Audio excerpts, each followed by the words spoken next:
નમસ્કાર, સ્વાગત છે તમારું અમારી ચેનલમાં। દીના, સતા, રાજુ, વિમલ, રવા આવા શબ્દો કાને અથડાય એટલે અમે બધા દોડીને ત્યાં હાજર એવી એમની ધાક। સિંહના જેવી દહાડ સાંભળીને ત્યાં જઈએ એટલા અમારા માટે કંઈક ખાવાનું લઈને જ બેઠા હોય। આખા ઘરની ચિંતા, તે ખાધું? તારે શું ખાવું છે? તું તારે ચિંતા ના કર, હું સાથે છું ને। અમારા બધાની તકલીફોનું એક જ ઉપાય અને એ અમારી નાની। નાનપણથી જ એનું જીવન તકલીફો ભર્યું રહ્યું। ભગવાને જાણે બધી જ તકલીફો સહન કરવા માટે એને જ પસંદ કરી હોય એમ એને પણ અમે એમ થોડી હાર માની। એવી ભગવાનની સામે દ્રઢ મનોબળથી ઊભી રહેલી, પોતાના પર આવેલી સમસ્યાઓને મનમાં દબાવીને, જેમ કે એક વૃક્ષ તડકો સહન કરીને પોતાના સાનિધ્યમાં બેઠેલો લોકોને છાંયડો આપે, એમ એ ભગવાને આપેલ દુઃખોને દિલમાં દબાવી અમને આખા પરિવારને એની છત્રછાયામાં સમાવીને બેઠેલી। નાનપણમાં જ પિતાનો ચહેરો પણ બરબાદ જોવા ના મળ્યો। એણે પિતાને ગુમાવ્યા ત્યારથી જ એના સંઘર્ષની શરૂઆત થઈ। મારા નાનીને એ 2 ભાઈઓ અને 3 બહેનો, જેમાં મારા નાની સૌથી નાના હોવા છતાં કામ હંમેશા એમના માટે મોટા જ। સાહસ, ધૈર્ય, બુદ્ધિ બધું જ ભગવાને આપેલું। પિયરમાં પિતાની છત્રછાયા ગુમાવ્યા બાદ ભાઈઓ અને બહેનોની તાકાત બનીને રહ્યા। બાળકા આવ્યા એટલે મારા નાના સાથેનું જીવન। મારા નાના એટલે ભગવાનનું બીજું સ્વરૂપ। શાંત અને ધીર ગંભીર, બંને સ્વભાવથી એકબીજાથી વિપરીત। એક પાણી તો બીજું આગ, પણ સમજદારીમાં બંને એક સમાન।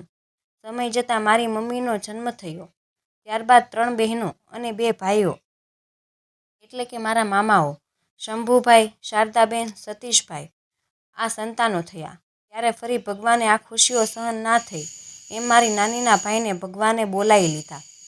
હવે તો એમનું મન મડકા ઓછું ને લવાણા વધુ રહે।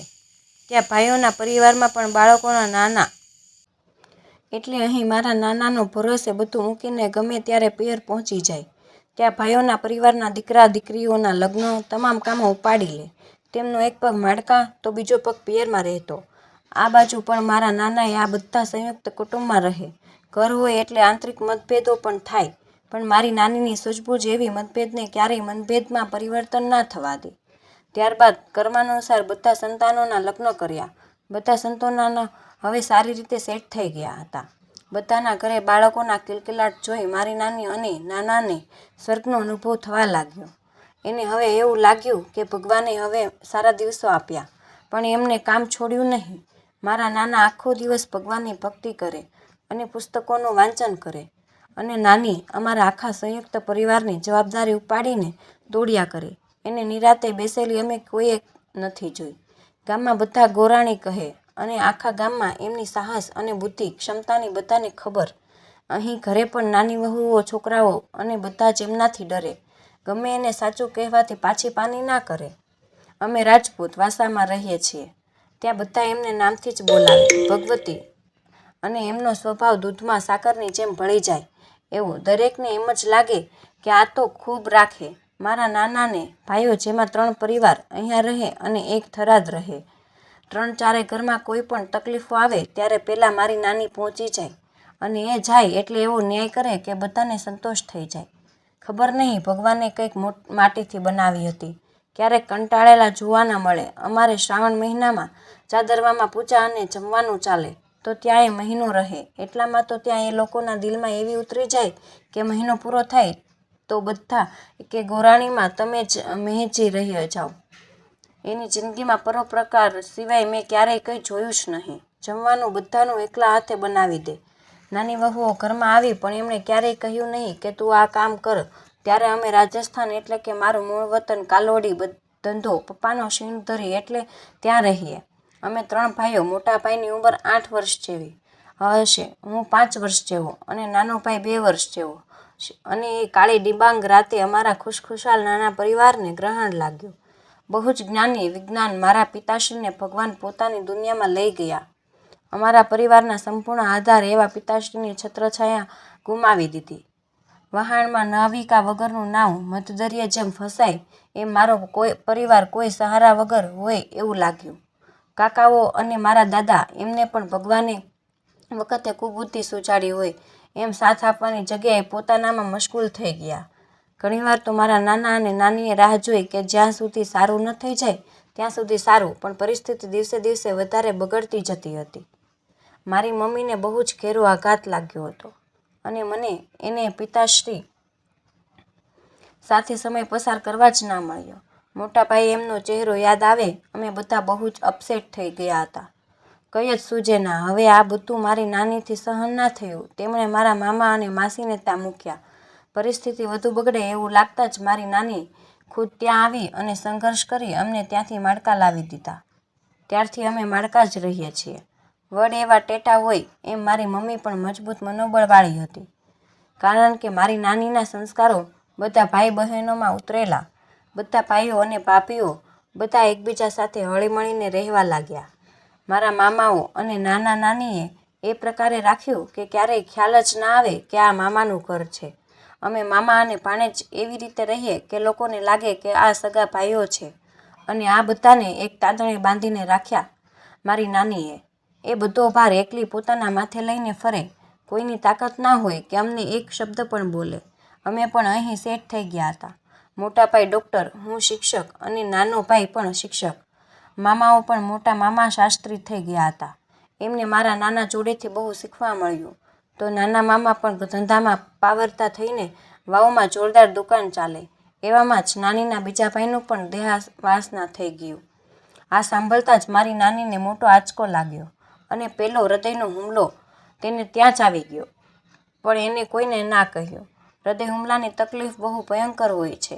એની પીડાએ કોઈના કહ્યા વગર આંખો મીચીને સહન કરી, છાતી પર હાથ રાખીને ત્યાં પહોંચીને બધાને સાંત્વના આપવા લાગી. ત્યારથી એની તબિયત અવારનવાર ખરાબ રહેવા લાગી અને ડાયાબિટીસ, બ્લડ શુગર રહેવા લાગ્યું. એનું ડાયાબિટીસ અને બ્લડ શુગર એટલા ઊંચા હોય કે રિપોર્ટ ડૉક્ટર જ બોલે કે દર્દી એમ્બ્યુલન્સમાં છે. હસતા મોઢે કહે, હું જ છું. દર્દી દવા કરો. આ સાંભળીને ડૉક્ટર માનવા તૈયાર જ ના હતા. ડૉક્ટરો પણ કહેતા કે માજીનું મનોબળ હિમાલય જેવડું છે.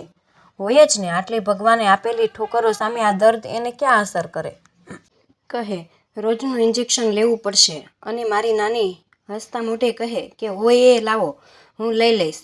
અને એમને રોજ ડાયાબિટીસનું ઇન્સ્યુલિનનું ઇન્જેક્શન લેવા પડતા, અને એ પણ જાતે જ લઈ લે.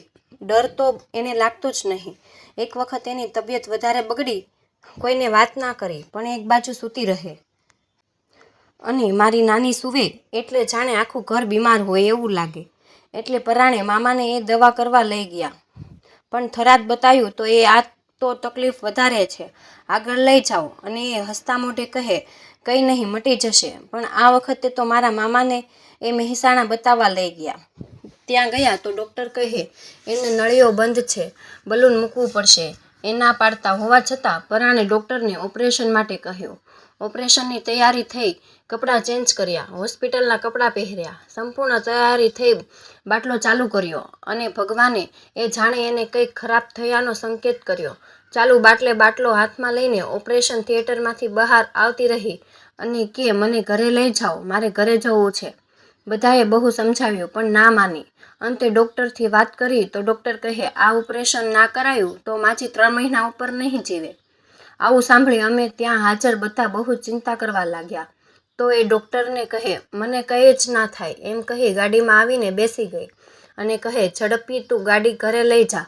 બસ એને દિલમાં ખબર પડી ગઈ હતી કે શું એમ કે લોકો મહેસાણાથી આવતા હતા અને આ બાજુ માળકામાં દશરથભાઈ, મામાના નાના કાકા ભાઈનો દીકરો, જે બહુ જ રમૂજી માણસ હતા, એમના જોડે બેસી એટલે સમય ક્યાં જાય ખબર જ ના પડે.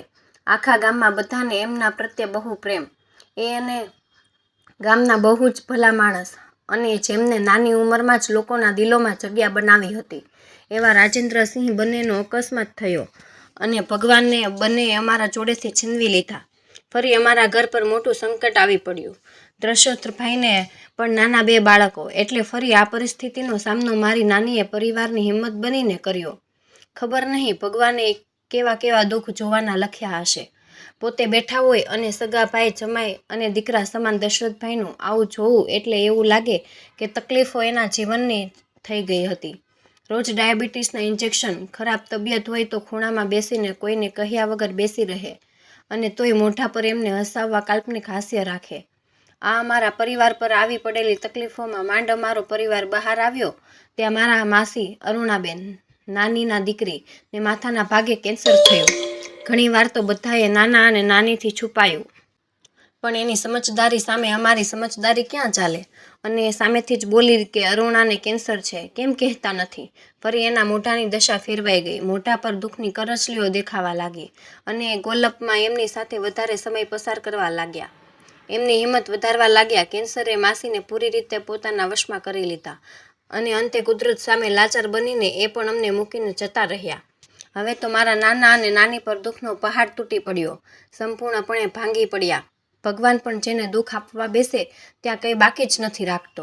આ સદમામાંથી બહાર આવવું એમના માટે ખૂબ જ કપરું હતું. છતાં પરિવાર ભાંગી ન પડે એટલે નાનીએ આ દુઃખને પોતાના શરીરમાં દબાવી દીધું. તે અંદરો અંદર રડી રહ્યા હતા, પણ દુનિયા સામે બીજાને હિંમત આપે, તબિયત એક બાજુ બહુ ઓછો સાથ આપે, પણ તોય એને પોતાના શરીરની તો ક્યાં જ પડી હતી. અવારનવાર દુખાવો ઉપડે, ઉલટી થાય, પણ આ મગજમાં જ ના લે. ઘણીવાર પરાણે દવાખાને લઈ જઈએ તોય ત્યાં ડૉક્ટરને કહે, આ મારા છોકરાઓ સમજાવો, કહો કે આ ડોશીને કંઈ ના થાય. અને એ પહેલી વાત એમને યાદ કરાવે કે મહેસાણામાં ડૉક્ટરે શું કહ્યું હતું, હું 3 મહિનાની નહીં રહું. થાય છે મને કંઈ, આ ડોશીને કંઈ ના થાય. આવું કહેતા ડૉક્ટર પણ હસી પડે કે મારી નાનીની થતી ઉલટીઓને આ સંભળાયો. અમે બધા પોતપોતાના કામો મૂકી દોડતા મામાના ઘરે આવ્યા. ત્યારે મામાને બધા દવાખાને જવાનું કહે અને એ બોલ્યા ઓછું ઉલટીઓ ચાલુ એટલે હાથથી નાના ઈશારો કરે. અંતે બહુ સમજાવટ બાદ અમે પરાણીને ગાડીમાં બેસાડી હું ઘરે જ રહ્યો હતો. અમને એમ કે હમણાં જ તરત દવા લઈ રોજના જેમ પાછા આવશે, પણ કોને ખબર કે આ મારી નાનીની જીવંતની શરીરની ઘરથી અંતિમ વિદાય હશે. વાવ ગયા ત્યાં તો તબિયત વધારે બગડી. થરાદ ગયા, દવા કરાવી ત્યારે